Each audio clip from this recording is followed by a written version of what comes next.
Hey everyone, this is Michael with Christopher Street Tours, and on today's episode of Queer History, we're going to be talking about the aftermath and the legacy of the Stonewall Riots, the 1969 uprising that is also known as the birthplace of the modern gay rights movement.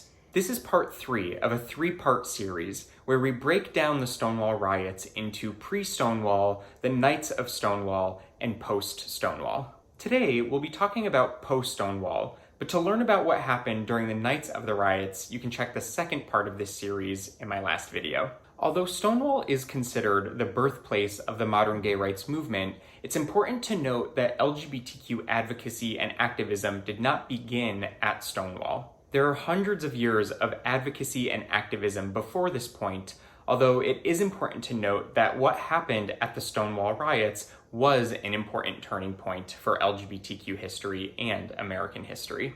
After the Stonewall riots, many people around the world felt inspired and empowered to take action. Before the Stonewall riots in 1969, there were about 60 LGBTQ advocacy organizations, including the Mattachine Society and the Daughters of Bilitis. Just 1 year after Stonewall, that number goes from 60 organizations to 1,500 organizations. And another year after that, that number goes from 1,500 organizations to 2,500 LGBTQ advocacy organizations. People now felt empowered to create positive social change in an organized, tangible way.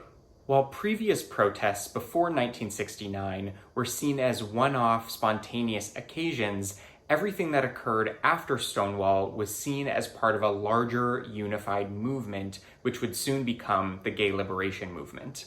One of the many new organizations that was created post-Stonewall was the Gay Liberation Front, which was the first LGBTQ advocacy group that used the word gay in its name. There was also the Gay Activists Alliance, whose constitution stated, "We, as liberated homosexual activists, demand the freedom for expression of our dignity and value as human beings." Stonewall also changed the perception of what it meant to be an LGBTQ person. Before Stonewall, the stereotype of LGBTQ people is that they were limp-wristed and weak and unable to defend themselves.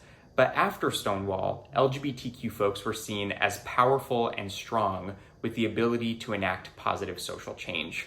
1 year after the Stonewall Uprising, a protest march was held in New York City on June 28, 1970. This march became known as Christopher Street Liberation Day.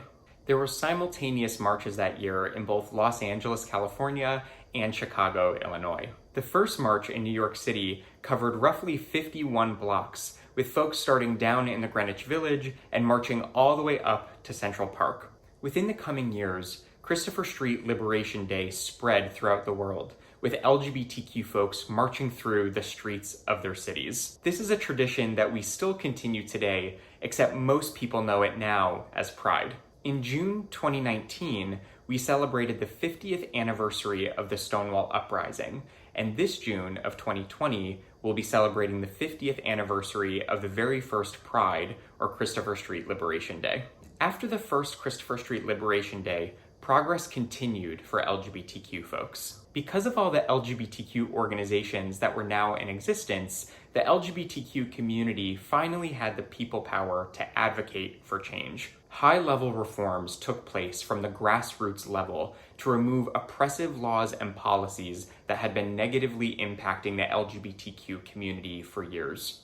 One of the most noticeable changes comes just 4 short years after Stonewall, in 1973, when homosexuality is taken out of the Diagnostic and Statistical Manual of Mental Disorders. In other words, this meant that homosexuality was no longer seen as a mental illness. In 1989, the 20th anniversary of the Stonewall riots, the section of Christopher Street in front of the Stonewall Inn was renamed Stonewall Place. In 1992, a monument was installed across from the Stonewall Inn in Christopher Park, which is known as the Gay Liberation Monument.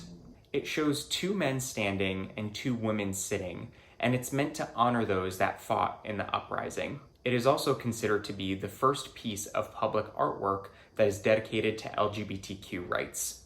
In 1999, the the Stonewall Inn became the first LGBT site in America to be listed on the National Registry of Historic Places. 1 year later, Stonewall became a National Historic Landmark. In June of 2016, former President Barack Obama made a speech that thanked the Stonewall veterans and deemed Stonewall and the surrounding land to be a national monument.